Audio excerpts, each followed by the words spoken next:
finalement, même comme ils sont romantiques, ne sont pas stéréotypés. And I think that's the most exciting thing about paranormal romance is that it's allowed women to take the front. They don't have to be just the sidekick anymore. They don't have to be Catwoman. They can be Batman. You know, they don't. So I think that's the most exciting part about paranormal romance.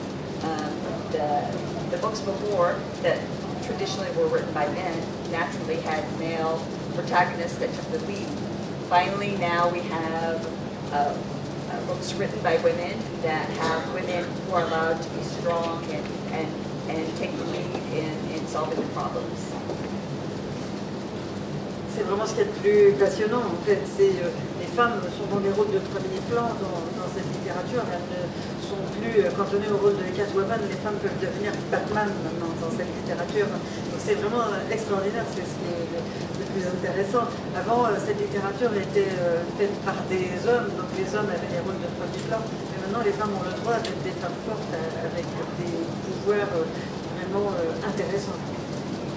Alors justement, toujours dans cette série Les Gardiens de l'Éternité, Dante, alors peut-être pour ceux qui ne connaîtraient pas encore la série, Les Gardiens de l'Éternité, c'est donc l'ensemble de la série, 8 volumes déjà traduits en France, et à chaque volume, il y a un nom qui est un nom de personnage, qui permet à la fois de revoir les situations sous un autre angle, on en dira un mot tout à l'heure. Et donc Dante, évidemment, c'est le beau vampire séducteur qui la ramène, même si en fait derrière ces airs un peu séducteur prétentieux, en fait il est très vite très amoureux, c'est ça qui est drôle. On va lire un petit extrait, on va s'interroger, ce Dante, vampire puissant, persuadé que rien ne lui résiste, est-ce que finalement son petit cœur de mort-vivant bat quand même, et finalement est-ce qu'il n'aimerait pas quelque part lui aussi des femmes puissantes? C'est tout à fait ce passage. Dante émergea de derrière son arbre, un sourire au coin des lèvres. Il connaissait ce ton grincheux. Il signifiait qu'Abby était au courant de son entrevue imprévue avec le magicien noir et qu'elle était mécontente de lui. « Viens jouer, mon amour. Ce crétin y réfléchira 2 fois avant de s'en prendre à toi maintenant. » Elle s'approcha de lui, les mains sur les hanches. « Pourquoi tu ne m'as pas aidé? Tu avais besoin de mon aide ?» Elle hésita brièvement. Son caractère indépendant lui interdisait d'admettre qu'elle avait besoin de quiconque. Enfin, elle haussa les épaules. « Ça ne te ressemble pas vraiment de rester en retrait pour me regarder me bastonner. » Dante parut étonné par cette expression. « Bastonner? Combattre les méchants. » Il la prit par les bras et l'attira contre lui pour humer son parfum chaud. Un parfum auquel se mêlait désormais l'odeur de son propre sang. À cette pensée, il sentit une onde de satisfaction virile le parcourir. « Tu semblais te débrouiller à merveille ?» Elle le foudroya du regard. « Bon, qu'est-ce qui se passe? »« Rien. »« Je te sentais derrière l'arbre et je sais que tu mourrais d'envie de tuer ce type. Qu'est-ce qui t'en a empêché ?» Il lissa une mèche de ses cheveux. « Je voulais m'assurer que tu n'hésiterais pas à te battre. »« Nom de Dieu !» s'insurgea-t-elle. « Je suis en guerre depuis 2 jours entiers. Pourquoi est-ce que je me mettrais à hésiter maintenant? Tu as combattu des démons et des zombies, mais pas des humains. Dans ton esprit, cela fait une différence, précisa-t-il. Je voulais savoir si tu pouvais surmonter ta crainte de faire du mal à autrui. » Ah, elle rougit. Il effleura ses lèvres d'une caresse. Le sang les excite, c'est des vampires. Yeah, oh yeah. C'est assez amusant parce que là aussi, on voit ce mélange. Alors, c'est la question que j'ai posée avec Sandra Ivy, est-ce que justement dans cette littérature, tout n'est pas une question d'équilibre? D'équilibre entre le désir, entre l'amour, entre donc la sexualité, entre la baston, comme dit l'héroïne, entre les oppositions des personnages. Est-ce que c'est pas justement une alchimie et que si l'équilibre était rompu, on tomberait dans le ridicule, dans la violence pure, Et c'est justement l'équilibre qui fait le succès de vos romans, Alexandra Ivy.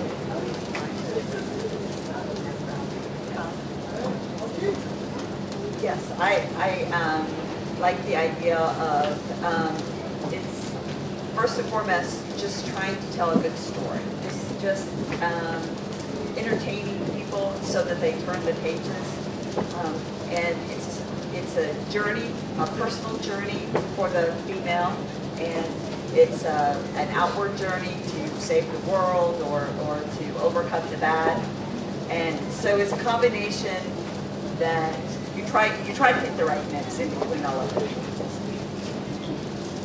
Oui, en fait, au départ, il y a l'idée de raconter une belle histoire, bien sûr, et de donner envie au lecteur de continuer à lire et de lire la suite.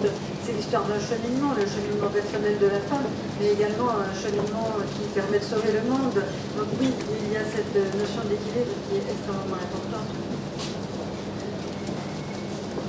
Lorsque vous avez commencé votre carrière littéraire, vous m'avez dit que vous écriviez du roman historique.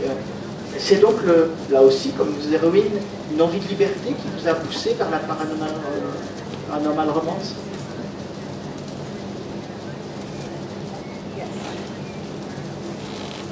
Yes, I love historicals and I love to read historicals, but it's very difficult to write within the framework. And so even in my early historicals, I put a couple vampires, even in my historicals, because I was searching for a way to go beyond the boundaries that people would accept. So it was very free, and when I wrote the first novel, it was not with the intention to get it published, just for me to enjoy and to see kind of my fanfic for Buffy is how it started. Oui, tout à fait. Moi, j'adore le genre du roman historique, mais je trouvais la structure un petit peu restrictive. Et d'ailleurs, je dois avouer qu'au début, quand j'écrivais des romans historiques, il m'arrivait d'ajouter des vampires pour plaisir. Et parce que j'avais envie d'explorer les frontières du genre également. Et quand j'ai écrit mon premier roman dans la veine du paranormal romance, en fait, c'était pour moi toute seule. Je n'avais vraiment pas l'intention de le publier. J'écrivais pour me faire plaisir parce que j'avais vraiment envie d'explorer ces différentes possibilités et je me disais mais pourquoi pas, et donc c'était vraiment pas envie d'être publié, c'était vraiment pour me faire plaisir. Une question donc là plus générale, je pense que c'est au-delà de ses propres livres. Alexandra Ivy, vous qui connaissez évidemment mieux que nous l'état de l'édition américaine aujourd'hui de Paranormal Romance, la façon dont les lectrices et même des lecteurs commencent à s'y mettre et à aimer le genre, comme ça a pu se développer. Est-ce que vous pensez que c'est lié à un état des sociétés occidentales et en particulier de la société américaine et de la place des femmes dans cette société?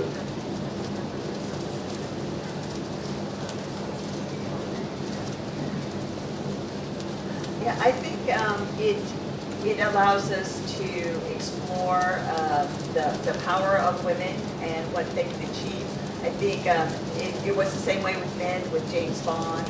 They found they're out with the thriller novel, so we were searching for a way to show a woman who could go through something extraordinary out of this world and make her that powerful. And we found it in our paranormal romance. Oui, en fait, c'était une façon pour nous d'explorer la puissance, la force de la femme. Dans le cas des hommes, ils avaient accès aux romans d'espionnage, je pense à James Bond ou au polar en général, où on a vraiment des rôles d'hommes très forts et dotés de tous les pouvoirs. Mais ce n'était pas le cas pour les femmes, et je pense que la paranormal romance nous a donné cette possibilité d'avoir des femmes très fortes, et cela nous permet d'explorer justement les forces de la femme. On va explorer maintenant un dernier passage du premier volume des Gardiens de l'éternité, ou plutôt on va passer peut-être au second. Voilà, avec Vipère, autre personnage, un petit extrait, parce que voilà, c'était bien évidemment de ne pas aller trop loin pour des raisons évidentes. On ne va pas spoiler les romans d'Alexandra Ivy, donc on va faire très attention. On va choisir un petit passage quand même qui dit quelques petites choses sans trop vous révéler les choses. Shay avait l'impression que Dante lui cachait quelque chose, mais elle était trop en proie à ses propres obsessions douloureuses pour s'en préoccuper. Je croyais que les vampires aimaient chasser leurs victimes. Le plaisir de la traque et tout ça. L'amertume de son ton n'échappa pas à Dante. Viper m'a dit que ton père avait été tué par un vampire. J'en suis désolée. Elle baissa les yeux. C'était il y a longtemps. Mais tu n'as jamais oublié. Non, jamais. Soudain, la pointe de bottes de motard apparut dans le champ de vision de Shay, et en relevant les yeux, elle découvrit Dante, juste devant elle. Shay, ce n'est pas Viper qui a tué ton père. La douceur de sa voix la fit tressaillir. Je sais ça. Vraiment? Il lui effleura le bras. Tu en es sûre? La plupart du temps, reconnut-elle. Shay, Dante. Ils sursautèrent tous les deux en entendant cette voix douce, comme du velours, retentir dans la pièce. Pour un vampire si intelligent, tu aimes vivre dangereusement, non? Shay se retourna et vit Viper s'avancer vers eux. Non, plutôt glisser en avant, comme une élégante panthère fendant les ombres. Elle retint son souffle en le regardant approcher. Il était magnifique, comme toujours.